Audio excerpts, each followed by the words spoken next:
뉴스타파 기자 김경래 최강 시사. 김경래 최강 시사 2부 시작하겠습니다. 조국 장관 관련된 검찰 수사가 지금 사실상 정경심 교수 소환 수순으로 가고 있죠. 조국 장관을 직접 겨냥하고 있다. 이런 얘기도 나오고 있고요. 야당에서는 자유한국당에서는 조국 장관 직무정지 가처분 소송도 냈고, 그리고 해임 건의안도 다시 이제 꺼내 들고 있습니다. 오늘은 관련된 얘기를 자유한국당 쪽 연결해 보겠습니다. 유기준 자유한국당 의원 연결해서 관련 얘기 좀 여쭤보겠습니다. 시간 남으면은 유엔 총회나 이런 부분들도 좀 짚어볼게요. 유 의원님 안녕하세요. 네, 유기준입니다. 안녕하세요. 예. 일단은 직무정지 가처분은 내신 거고, 그죠? 그렇습니다. 네. 그 해임 건의안은 실제로 추진하실 건가요? 여러 가지 상황을 봐가면서 지금 국민 여론이 사태에 대한 찬성 여론이 높지 않습니까? 네. 그러면 아마 국회에서도 이런 부분들을 감안해서 다른 야당과 공조해서 제출할 수 있을 것으로 보고 있습니다. 근데 이게 그렇게 볼 수도 있을 것 같아요. 이게 그러니까 자유한국당에서 고발을 한 내용이잖아요. 그걸 검찰이 받아서 수사를 하고 있는 거고, 그러면 검찰 수사를 좀 지켜봐야 되는 거 아니냐? 이렇게 생각하는 분들도 있을 것 같습니다. 이거는 어떻게 생각하십니까? 검찰 수사를 하고 있으니까 지금 지켜보고 있습니다만은 당장 장관으로 임명된 지 한 2주 정도 되는 것으로 알고 있는데 적절하지도 않은 그런 자격을 갖춘 사람이 장관으로서 검사와의 대화를 한다든지 이런 지시를 해서 어떻게 한다든지 이런 것들은 정말 부적절한 일들이 연속이기 때문에 결국은 해임 건의안을 내는 쪽으로 갈 수밖에 없지 않을까 그렇게 생각하고 있습니다. 근데 현실적으로 다른 이제 야권 있지 않습니까? 바른미래당이라든지 민주평화당이라든지 이쪽 대한연대라든지 이쪽에서 이 해임 건의안에 대해서는 그렇게 적극적이지는 않은 것 같아요. 글쎄요, 우리 사회자께서 어떻게 보시는지 모르겠습니다만은 그게 현재 장관이 취임하고 난 이후에도 계속해서 이제 보통은 취임하면 의혹들이 가라앉으면서 이제 장관에 대한 여러 가지 업무들에 대해서 사람들이 관심을 많이 갖는데 지금은 오히려 반대의 경우로서 왜 저 사람이 계속해서 장관을 하느냐, 왜 사퇴하지 않느냐, 대통령이 파면하지 않느냐 이런 여론이 이제 오히려 지금 더 높은 상태가 아니겠습니까? 그러면은 다른 야당들도 그것을 고려하지 않을 수 없는 거죠. 근데 이 여당 쪽, 그러니까 더불어민주당에서는 이런 얘기가 많이 나옵니다. 예컨대 조국 장관 자택을 압수수색했는데 11시간을 했다. 그리고 학교들, 자녀들 관련된 학교를 모조리 지금 압수수색을 했다. 너무 먼지털이식 아니냐. 이렇게 해서 버틸 수 있는 사람이 누가 있느냐. 이런 과잉 수사 논란. 요거는 어떻게 보십니까? 이런 상황이 와서도 사퇴하지 않고 버티는 거는 정말 초유의 일입니다.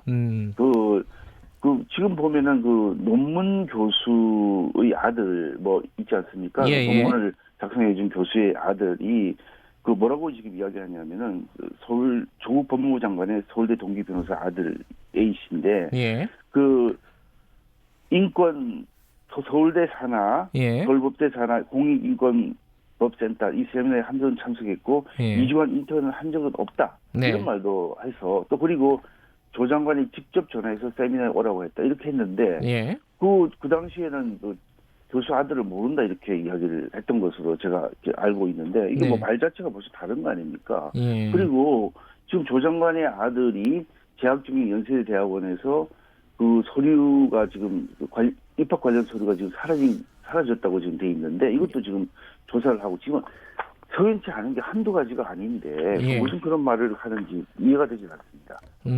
그러니까 좀 정당한 수사라고 보시는 거예요? 이게 너무 과잉 수사 아니냐라는 논란. 너무나 당연한 수사죠. 지금 보면은 또 이런 이야기도 조국 아들의 부탁을 받고 하드디스크 2개를 사줬다. 또 아들이 PC 하드 교체하는 것을 목격했다. 이런 진술도 지금 이런 말도 지금 나오고 있는데 그리고 이 여러 가지를 보면은 또 국민 여론을 한번 보시면은 현 시점에서 조국 장관의 임명이 적절한지 물은 결과에 대해서 17일부터 19일까지 성인 1,000명에게 물었는데 36%가 적절, 54%가 적절하지 않다. 이렇게 지금 이야기하고 있어서 거의 18% 정도가 적절하지 않다고 더 높게 답변하고 있는 것인데 예. 이거 정말 너무나 잘못된 건 아니겠습니까? 유 의원님이 빨리 사퇴를 해야죠. 예, 유 의원님이 보시기에 검찰이 정경심 교수에 대해서 뭐 영장을 칠 것 같습니까? 아 글쎄요. 그거는 이제 일단은 지난번에 그 예. 기소를 그 공소시효 때문에 예. 기소를 한 게 한 건이 있습니다만은 예. 문서 위조의 건에 대해서 기소를 했죠. 그리고 나머지 건에 대해서 조사를 하는데 예. 일단 조사를 해보고 그 예. 혐의 여부가 좀 중하다고 판단이 되면 영장 청구 가능성이 있다고 보여지죠. 그러니까 어제 유시민 노무현 재단 이사장이 방송에서 그런 얘기를 했습니다. 이 영장도 만약에 청구하지 못한다면은 실패한 수사가 되는 것이고 영장이 기각된다면 책임져야 된다.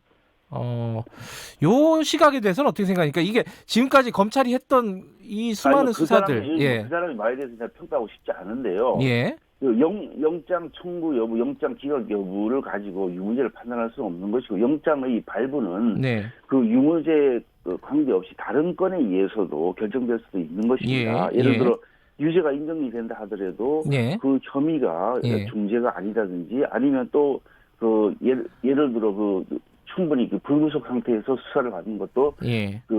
적당하다고 판단할 때는 영장을 발부 안 할 수도 있는 여러 가지가 있기 때문에 네. 영장 기각, 영장 발부 여부를 가지고 그렇게 판단할 수는 없는 것이고 네. 그 중요한 것은 이런 일들이 왜 그 조국 장관의 배우자, 조국 예. 장관의 그 딸이라든지 그 조국 장관의 지금 아들도 말이 나오고 있고 또 오촌 조카는 구속돼 있고 그런데 왜 지금 둘러싸고 이런 이야기들이 나오고 이것이 계속해서 번지고 있는 그런 상황인데도 예. 장관으로서 직무를 유지할 수 있다고 생각하십니까? 빨리 사퇴해야 됩니다. 지금 받은 어떤 의혹이나 혐의가 굉장히 많잖아요. 자녀들도 그렇고. 대추나무 예. 영 걸린 것도 아니고 이렇게 많은 경우는 처음 봤습니다. 근데 그 중에 네. 유 의원님께서 보시기에 핵심이 뭐라고 보십니까? 이게 너무 많아가지고 뭐 이게 경중을 좀 따지기가 어려운데 청취자분들은 이해하기 좋게 이 사시사철에 일어나는 모든 일을 한목에 말하라는 것까지 마찬가지입니다. 예.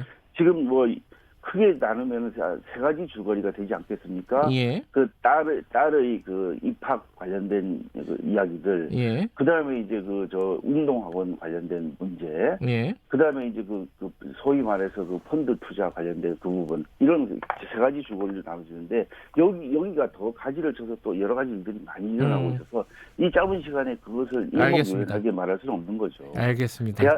대화 드라마를 하루에 진행할 수 있으니까 그건 안 되죠. 알겠습니다. 여당에서는 검찰이 피의 사실 공표하고 뭐 이런 부분에 대해서 불만이 많습니다. 이 고발도 불사하겠다 이런 얘기도 나오는데 이거 어떻게 보세요? 그 부분에 대해서 한번 국민 여론을 한번 들어보시면 좋겠습니다. 그게 그 피의 사실 공표가 물론 있어서는 안 되겠지만은 예. 국민들께서 그런 부분에 대해서 누가 수긍을 할지 한번 여당에게 진정으로 충고합니다. 한번 여론조사 해보시라고 했습니다. 아마 했을 것 같은데 결과는 모르겠네요. 그죠? 네. 이 얘기는 제가 좀 궁금해서 여쭤보는 건데 강효상 의원이요. 네. 같은 당에 계신 청와대가 조국 장관을 내치는 쪽으로 급선회 했다. 이렇게 SNS에 올렸어요.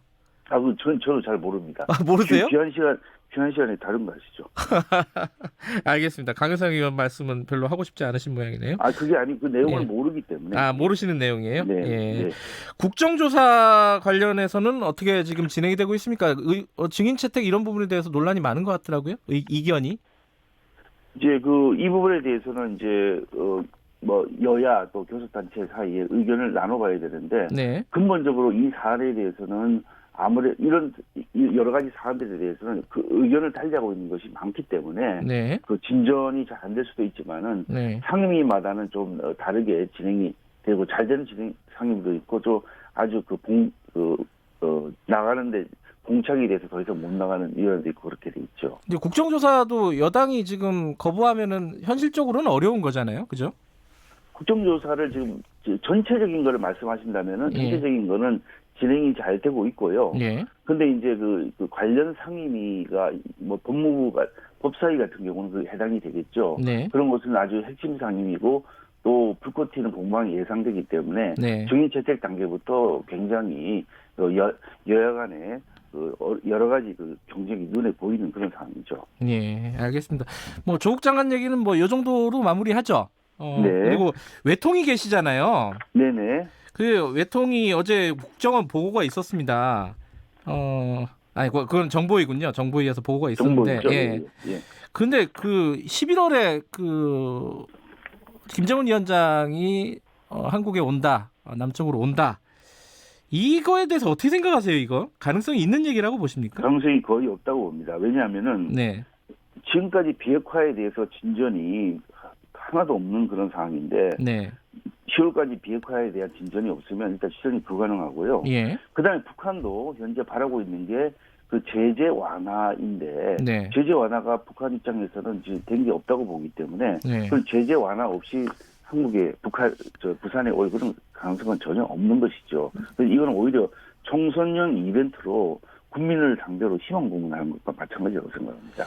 그러니까 이제 전제가 북미 실무 협상이 좀 성공적으로 진행이 되고 북미 정상회담 뭐 이런 것들이 좀 가시화되면은 뭐 가능성은 있지 않느냐 뭐 이렇게 관측하는 시각도 있더라고요. 예. 그런 여러 가지 전제 조건들이 맞아져야 되는데 지금까지 네. 전제 조건을 그러니까 한마디로 비핵화와 제재 완화인데 예. 이런 전제 조건이 있는 상태에서 시간이 많이 흘렀지 않습니까? 네. 북미 정상회담도 벌써 두 차례나 했고 또 남북 정상회담도 상당한 기간을 했다고 하고 또 한미 정상회담도 제가 알기로 상당한 몇 차례 이렇게 했는데 네. 이런 아젠다가 있음에도 불구하고 진전이 된 게 하나도 없는데 어떻게 한두 달 사이에 그런 일이 발생하겠습니까? 그리고 오히려 북한에서는 지금 우리 정부를 비난하는 것을 재개를 하고 있고요. 네. 또 보면은 북한의 잠수함에서 미사일을 쏘는 SLBM 신형 잠수함 진수가 네. 임박하다고 이런 이야기까지 하고 있는데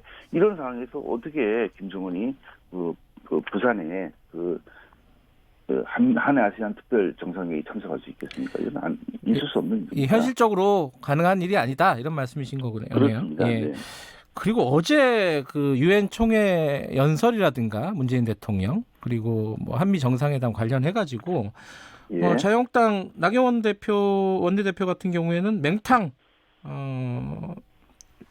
정상회담이었다 뭐 이렇게 평가를 하던데 유 의원님은 어떻게 보세요? 네, 한마디로 알맹이가 없었고 밋밋한 그런 결과였다 이렇게 생각이 들고요. 그 다음에 이제 트럼프 대통령이 또 기자 문답에서는 질문을 독점해가지고 또 외교 권력까지 벌어진 그런 일도 있었는데 또 예. 이게 지금 지소미아에 관련된 언급이 있어야 되는데 그런 이야기는 없고 그냥 어떻게 돈 이야기만 했다 그런 이야기도 나오고요. 또 무엇보다도 유엔 총회 연설에서 네. 지금 필요한 게 북한핵과 북한 인권 문제를 비판을 해야 되는데 네. 이런 평화와 대화만 이렇게 강조를 하는 그런 연설을 했는데 이거 정말 한마디로 네. 미래에 대한 실현될 수 없는 희망적 사고를 그렇게 보여준 것이고 이게 비핵화에 대한 실질적인 진전이 있도록 해야 되는데 또 이야기한 게 북한의 진정성을 갖고 비핵화를 실천한다면 국제사회도 이에 상응하는 모습을 보여줘야 한다. 이렇게 대통령이 말씀하셨는데 네. 이것은 그동안에 북한의 비핵화가 진전되지 않았음을 그렇게 인정하는 것인데 또 그다음에 우방국과의 관계에 대해서 유럽 석탄 철강 공동체, 유럽 안보 협력회의가 유럽 평화와 변형에 상호 긍정적 영향을 끼친 사례 이렇게 이야기하셨는데 아니 이게 우방국 사이에는 이런 관계가 조성될 수 있지만 우리와 북한 사이에 갑자기 평화 경제가 조성이 되고 그렇게 할 수는 없죠. 유럽의 예를 보더라도 러시아 유럽 나라들 사이에 그렇게 평화 경제 체제가 조성이 되지는 않았습니다. 그러니까 국제적 현실을 전혀 판단하지 않고 희망적인 사고를 가지고 임하고 있으니까 군사 합의도 자화자찬만 하고 국제사회에 호응 없는 그런 메아리 없는 이야기만 늘어놓고 있는 거죠. 근데 아까 저희들이 일부에서 전문가 연결해서 요 관련된 얘기를 나눴었는데 그 얘기를 하더라고요. 그러니까 DMZ 평화지대 이 구상은 박근혜 대통령이 먼저 한 거다. 그러니까 그걸 발전시키고 계승한 거 아니냐 이렇게 얘기를 하던데 그런 측면에서 보면은 좀 같이 좀 협조할 수 있는 부분 아닐까? 이런 생각도 드네요. 된 거라고 생각하십니까? 사회자도 말씀하시고 좀 의아하게 생각하지 않으십니까?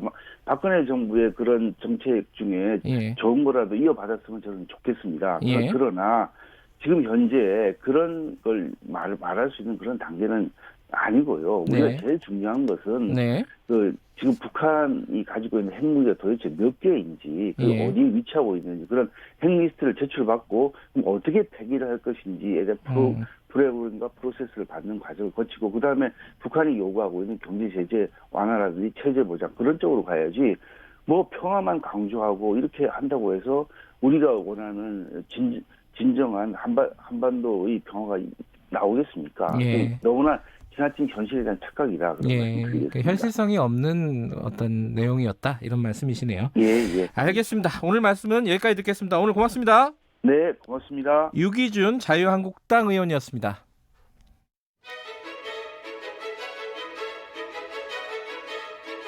우리 사회의 다양한 현안을 공정하고 깊이 있게 다룹니다. KBS